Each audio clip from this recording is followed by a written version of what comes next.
నమస్తే అమ్మా. నమస్తే అమ్మా. గర్భిణీ స్త్రీలు ఆహారంలో ఏమైనా నియమాలు పాటించాలా అమ్మా? ఎందుకంటే ఒకప్పటి వాతావరణం కానీ అప్పుడున్న ఆహార పదార్థాలు కానీ వేరు. ఇప్పుడంతా కూడా కలుషితం. తినే తిండి దగ్గర నుంచి తాగే నీరు వరకు కూడా ప్రతిదీ కూడా.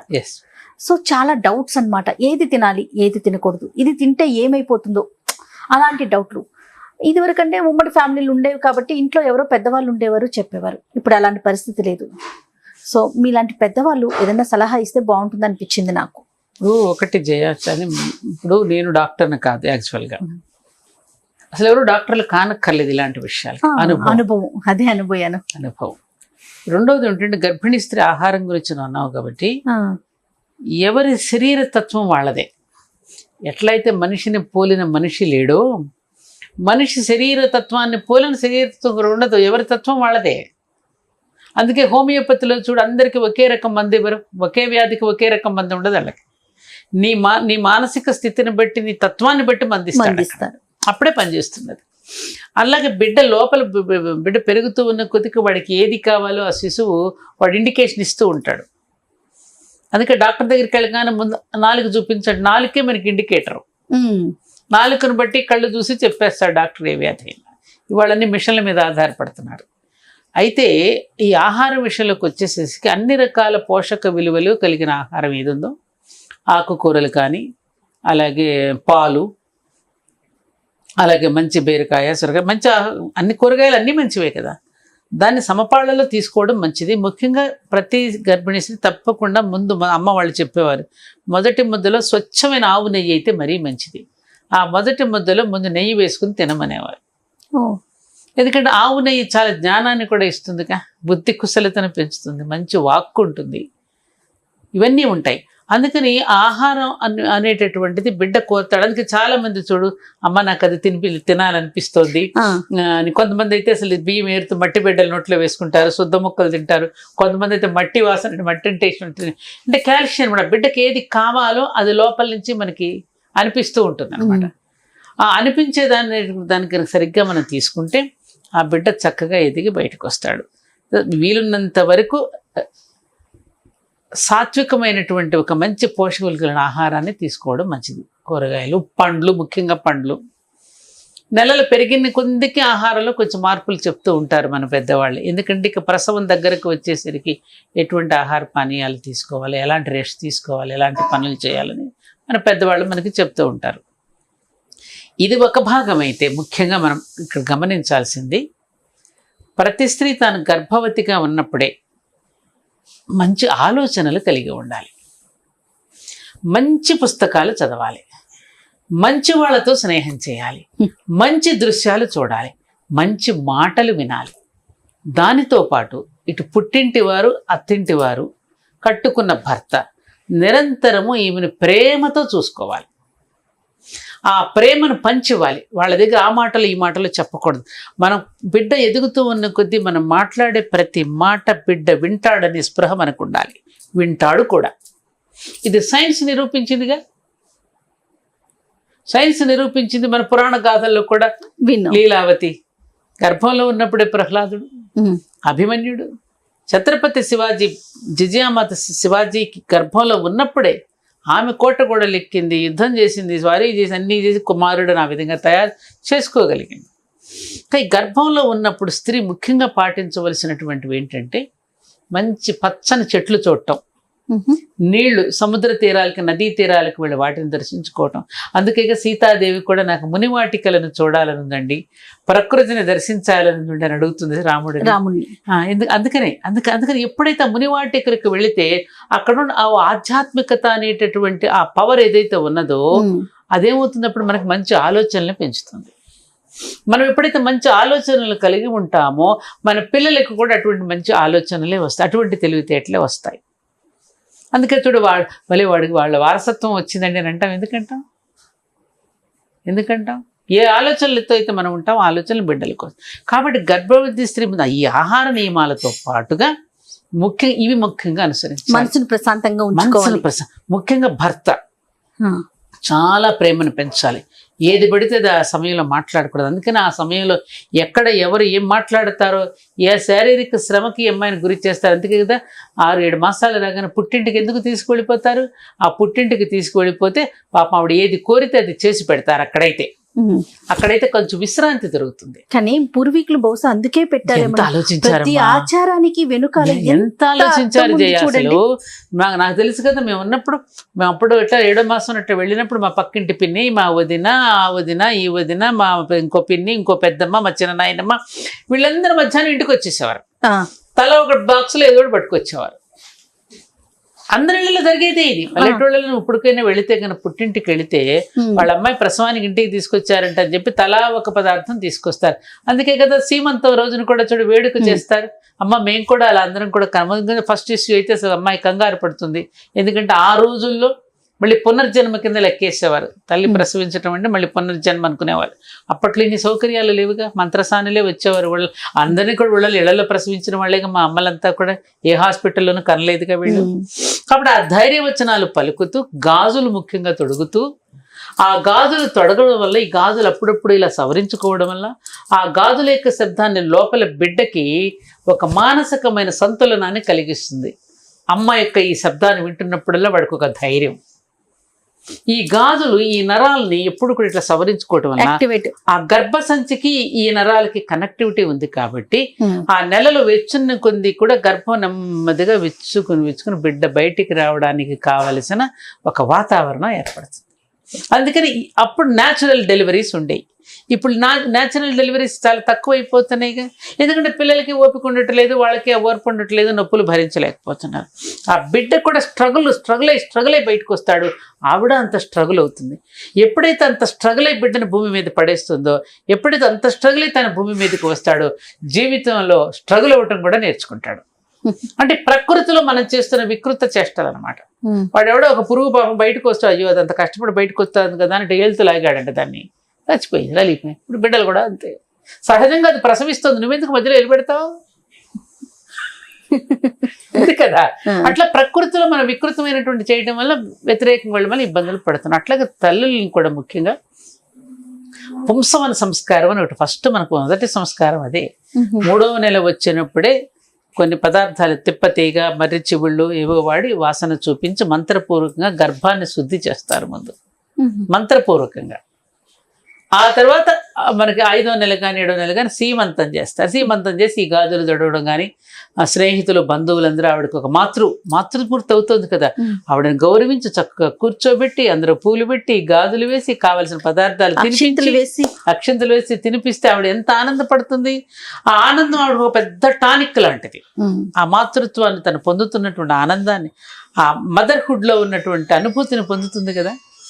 సో ఇవన్నీ కూడా ఆ బిడ్డను చక్కగా ప్రసవించడానికి ఆనందం. ఎప్పుడైతే ఆవిడ మనసును మనం బాధ పెడతామో, ఆమె బాధపడుతూ ఎప్పుడైతే ప్రసవిస్తుందో, అది ఒకలాంటి డిప్రెషన్కి వెళ్ళిపోయిన కేసులు ఎన్నున్నాయో. ఇవాళ చాలామంది స్త్రీలు బాధపడటానికి ఇది కారణం. భర్తలు మాట్లాడే సూటిపోటి మాటలు, అత్తమామలు మాట్లాడే సూటిపోటి మాటలు. ఏమిటి నేను మగపిల్లని కంటే ఆడపిల్లని కనుక ఇలా కుట్టిన వాళ్ళు ఎంతమంది లేరమ్మా?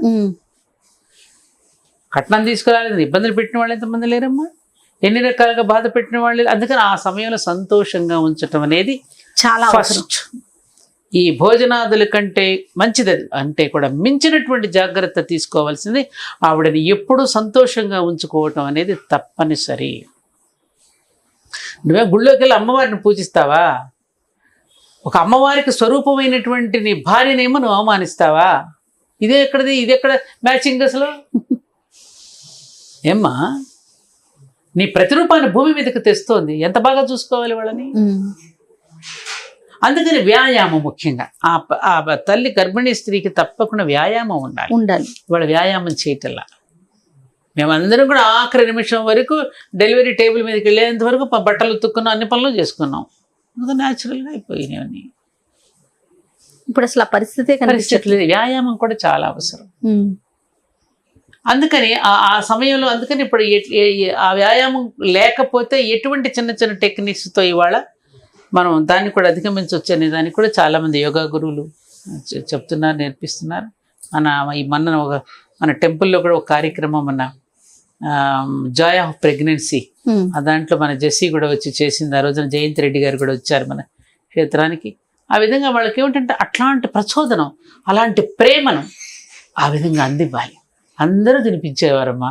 ఎవరి అమ్మాయికి ఏది ఇష్టం కనుక్కొని, మా అన్నయ్య ఎప్పుడు మీరేంటి అడగరేంటి, మీరు ఏదైనా అడిగితే మేము కూడా తినొచ్చని ఇలా సరదాగా ఉండేది. అట్లా ఏంటంటే ఆ పల్లెటూళ్ళలో ముఖ్యంగా ఈ ప్రేమ, ఈ చుట్టుపక్కల వాళ్ళ యొక్క అభిమానం, అవన్నీ కూడా వాళ్ళకి ఏంటి ఒక ధైర్యాన్ని, ఒక ఆనందాన్ని. ఉయ్యాల పండుగ వేస్తున్నా, ఆ పిల్లలకి చక్కగా స్నానాలు చేయిస్తున్నా, చుట్టుపక్కల వాళ్ళందరూ ఆ పసిపిల్లని వాడు ఎత్తుకుని ముద్దాడుతున్న ఆనందం ఇప్పుడు లేదు. ఎందుకంటే బిడ్డను రాగానే ఆ రక్తంతో తెలిసిన బిడ్డను తీసుకొచ్చి తల్లి పొట్ట మీద పడేసేసేసరికి ఆ పేగు బంధం, ఆ స్పర్శ ఉండేది. ఇప్పుడు ఆ స్పర్శ ఏది? అలా కూడా తీసుకొచ్చి ఉయ్యాల పడేస్తున్నారు నర్సులు. తల్లికి పిల్లడికి దూరం అయిపోతున్నాడు, ఆ కనెక్షన్ పోయింది. ఆ అమ్మని ఎప్పుడు దగ్గరికి రప్పించుకోవడానికి వాడు ఏడుస్తుంటాడు. ఆ ఏడవకుండా ఉండడానికి వాడికి సెల్ ఫోన్లు ఇచ్చేస్తున్నారు, ఆడుకోరా నువ్వు బోరా అంటున్నారు. ఏమ్మా ఆ పొద్దున ఎప్పుడో కట్టేస్తారా, ఏదో నాప్కిన్స్ కడతారా, డైపర్స్లు అంటే అది కట్టుకున్నాడు ఆడుతుంటాడు. అప్పుడెప్పుడు వాడు బట్టలు తడిసినప్పుడల్లా అమ్మ బాత్రూమ్ తీసుకెళ్ళి కడగటం, వాడిని సంకనెత్తుకోవటం, ఆ డైపర్లు ఆ బట్టలు కుట్టేవాళ్ళు మేము. లంగోటాలు కడుతూ ఉంటే అమ్మని అస్తమానం వాడి దగ్గర తెప్పించుకోవడంలో వాడికి ఆనందపడేవాడు. ఇవి లేవుగా, ఈ ఫీలింగ్స్ లేవుగా ఇప్పుడు. అందుకే ఆ హ్యూమన్ టచ్ ఏదైతే మదర్ టచ్ అనేది ఏదైతే ఉందో అది పోతుంది కాదంటావా? ఖచ్చితంగా అమ్మా. బిడ్డలకు పాలు ఇవ్వటలేదు. అసలు పాలల్లోనూ ఇప్పుడు విషం వచ్చేసింది. ఎందుకు మనం తినే నువ్వు అన్నట్టుందాక అంత కలుషిత ఆహారమేగా ఇప్పుడు, అన్నింట్లోనూ కాలుష్యమే కదా. నీళ్లు అది భయంకరంగానే ఉంది. పిల్లల్ని మందులతో పెంచుతున్నాము లోపల నుంచే, అక్కడి నుంచే అయిన డే 1 నుంచి కూడా ప్రతిదీ మందుతోనే కదమ్మా పాపం. అసలు మందు ఇప్పుడు బలానికి సప్లిమెంటరీస్ ఇస్తున్నారు. సప్లిమెంటరీస్ ఎందుకు పనిగట్టుకుని మన ఆహారంలోనే మనకి ఇచ్చారు కదా, ఆ సప్లిమెంటరీస్ వాడుతున్నాం. డి విటమిన్, ఇప్పుడు అందరికీ డి విటమిన్ లోపం. కాసేపు ఎండలో కూర్చోలేము మనం, పని కట్టుకుని వారానికో నెల రోజులకో ఒక డి విటమిన్ ట్యాబ్లెట్ అందరికీ అలవాటు అయిపోయింది. అది అంటే ఏంటి అనేది, సహజంగా మనకి ఎంతో సంపాదిస్తే దాని చేతిలో ఉన్న దాన్ని వదిలిపెట్టేసేసుకుని మనం ఎక్కడికో వెళ్తున్నాంగా. ఒక ఆకుకూర కట్ట, ఒక ఆకుకూరతో ఒక టాబ్లెట్ తయారు చేస్తాడు. అదే ఆకుకూర ఏ విటమిన్ కోసం ఆ టాబ్లెట్ వేసుకుని ఆకుకూర తింటే మంచిగా. ఇవేమిటంటే మనకి ఒకలాంటి అలసత్వానికి, కలియుగ ప్రభావం వల్ల ఒక అలసత్వానికి గురైపోతుంది. చేసుకోలేనటువంటి స్థితి, లేవలేనటువంటి స్థితి, చేయాలని అనిపించినా చేయలేనటువంటి ఒక అలసత్వానికి గురవటానికి కారణం ఏమిటి? కలి మనల్ని అంతగా ఆవహించేశాడు. దానికి తగినట్టుగానే సంతానం కూడా పొందుతాం. వాళ్ళ ఆలోచనలు కూడా అలాగే ఉంటాయి కదా. సో తినే ఆహారం దగ్గర నుంచి ప్రతి దాంట్లో కూడా శ్రద్ధ వహించాలి. మానసిక ప్రశాంతత. నేను తినే ఆహారం కంటే నేను ఎక్కువగా చెప్పేది ఆహారం తీసుకోవాల్సిందే. తింటాం కానీ మానసిక పాప నిజంగా పేదవాళ్ళు ఉంటారు చాలా మంది. నిజంగా వాళ్ళకి అన్ని రకాల పోషక విలువ కలిగిన ఆహారం పేదవాళ్ళకి ఎంతవరకు అందుతుంది చెప్పమ్మా. ఎందుకు ఈ మధ్యన అశోక్ తేజ ఒక పాట రాశాడు. ఆ పాట నాకు గుర్తులేదు కానీ భావం నాకు గుర్తుంది. తల్లి ఎక్కడో కూలి పని చేసుకుంటూ రోడ్డు మీద బిడ్డకి ఉగ్గు గిన్నెలో నల్ల మందు వేస్తుందట. నల్ల మందమ్మా, ఇది ఒక ఆల్కహాల్ లాంటిది కలిపి తాగిస్తుంది. అదేమిటమ్మా పిల్లవాడికి ఎట్లా తాగిస్తున్నావు అంటే, ఏం చేయనయ్యా, అక్కడ నేను రోడ్డు పనిలో కాంట్రాక్టర్ దగ్గర పని చేస్తున్నాను, వీడి మధ్యలో గుక్క పట్టి ఏడిస్తే నేను పాలు ఇవ్వలేను కదా, అక్కడి నుంచి పరిగెత్తుకుని కాంట్రాక్టర్ ఒప్పుకోడు నేను పని మానేసి వస్తే. అందుకని నేను పని నుండి తిరిగి వచ్చేంత వరకు వాడు మత్తులో పడుకోబెడుతున్నాను. అక్కడేమో నా దానిలో నుంచి వచ్చే పాలన్నీ నేల పాలు అయిపోతున్నాయి అక్కడ అని పాట రాశాడు. ఏడుపు వస్తుంది ఆ పాట వింటుంటే. అలాంటి తల్లులు ఎంతమంది లేరమ్మా? వాళ్ళకేమో అలా నిజంగానే వాళ్ళకి ఆ పోషక విలువ కలిగిన ఆహారం ఎంతమంది తల్లులు తినగలుగుతున్నారు? వాళ్ళకి లేదమ్మా, చాలా మందికి లేదు పాపం. ఎవరిస్తారు వాళ్ళకి అది? కాబట్టి ఆ మాతృత్వంలో ఉన్నటువంటి ఆ అనుభూతిని పొందాలి అంటే నువ్వు అన్నట్టుగా శారీరకమైనటువంటి ఆహారం అటువంటి వాళ్ళకి బాగా ఉన్నవాళ్ళు ఉన్నారు తల్లులు. అలాంటి తల్లులకు ఒక 10 మందిని చేసుకున్న ఇట్లాంటి వాటి తల్లిని చేసుకుని అడాప్ట్ చేసుకుని పెట్టచ్చు కదా. మనకు మనసులు రావుగా. అదే చేయబోతున్నాను నేను, అదే చేయాలని ఆలోచన. ఇప్పుడు ఇంకొక కార్యక్రమం, ఇప్పుడు ప్రెగ్నెంట్ లేడీస్ ఉంటారు కదా పేద ఇళ్లలో, వాళ్ళని తీసుకుని వచ్చి చక్కగా వాళ్ళకి ఇట్లా అందరికీ కలిపి సీమంతం చేసి చక్కగా మంచి భోజనం పెట్టి వాళ్ళకి చక్కగా బోర్న్విటా హార్లిక్స్ లాంటి పదార్థాలు ఇచ్చి చీర సారే పెట్టి వాళ్ళకి 9 నెలలకి కావలసినటువంటి ఆహార ధాన్యాలు ఏదైనా ఇచ్చి ఎవరు ఇవ్వాలి? ఇది ఉన్న తల్లులు ఉండి మనకి ఎక్కువైపోయి హోటల్స్కి పోయి భోజనాలు తగలబెడుతుంటాం కదా. ఒక హోటల్కి వెళ్తే బయటకు వెళ్ళి ఫుడ్కి ఎంత బిల్లు కడుతున్నారమ్మా? అదే ఒక అమ్మవారిగా భావించి ఇక ఆ మాతృగర్భంలో తయారవుతున్నది ఒక దేవుడే కదా. ఆ తల్లికి తినిపిస్తే ఆ గుళ్ళో ఉన్న దేవత ఎంత ఆనందపడుతుంది.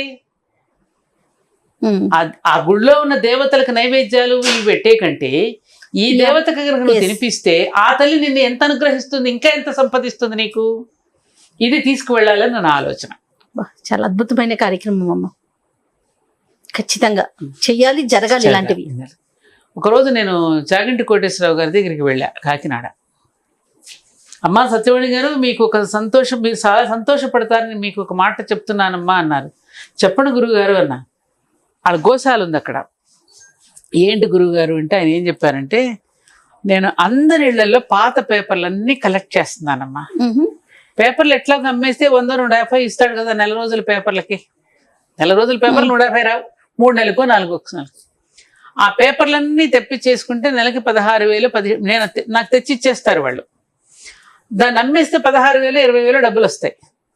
వాటి పెట్టి ఏం చేస్తున్నారో తెలుసా అమ్మా? నేను ఈ గర్భవతులైనటువంటి స్త్రీలను ఇక్కడికి పిలిచి వాళ్ళందరికీ కూడా ఆ గర్భంలో ఉన్న శిశువులకు కావలసిన పోషక విలువలకు కావలసిన పదార్థాలను ఇస్తున్నాను. అబ్బా,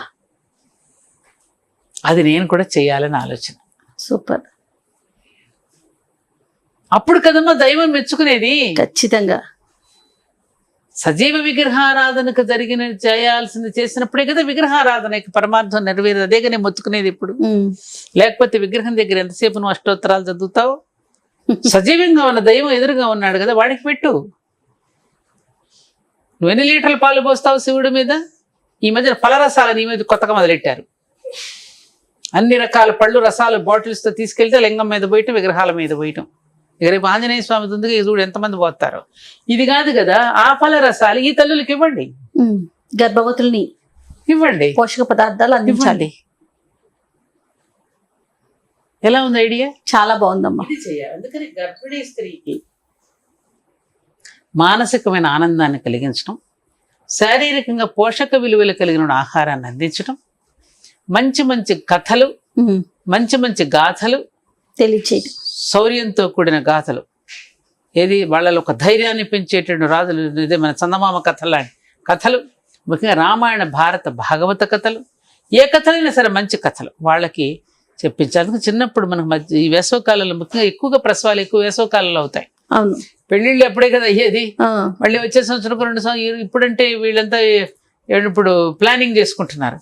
అప్పుడు ఏంటంటే పెళ్ళి అయ్యాక 2 సంవత్సరాలకు ఎప్పుడో పిల్లలు వచ్చేసేవారు. మళ్ళీ సమ్మర్లో ప్రసవాలు అయ్యాయి. ఆ సమయంలో అందరూ ఖాళీగా ఉంటారు కదా, చక్క ఒగ్గు కథలని అన్ని రకాల కథలు తీసుకొచ్చి చెప్పించేవారు. అవన్నీ లోపల శిశువు వింటాడు కదా. అందుకే సంస్కారవంతమైన సమాజం ఏర్పడింది. అవన్నీ లేవు కాబట్టి ఇవాళ ఇవన్నీ అవస్థలు మనం పడాల్సి వస్తుంది. అందుకని ఈ 2 చర్యలు తీసుకోవాలి అమ్మా. శారీరకమైనటువంటి పోషక విలువలతో పాటు మానసికపరమైన ఆనందాన్ని, ఆహ్లాదాన్ని, ఆలోచనలు కూడా కలిగించినప్పుడు ఆ తల్లి మంచి బిడ్డను సమాజానికి అందించగలుగుతుంది. కరెక్ట్. చాలా సంతోషం అమ్మా, చక్కని మాటలు చెప్పారు.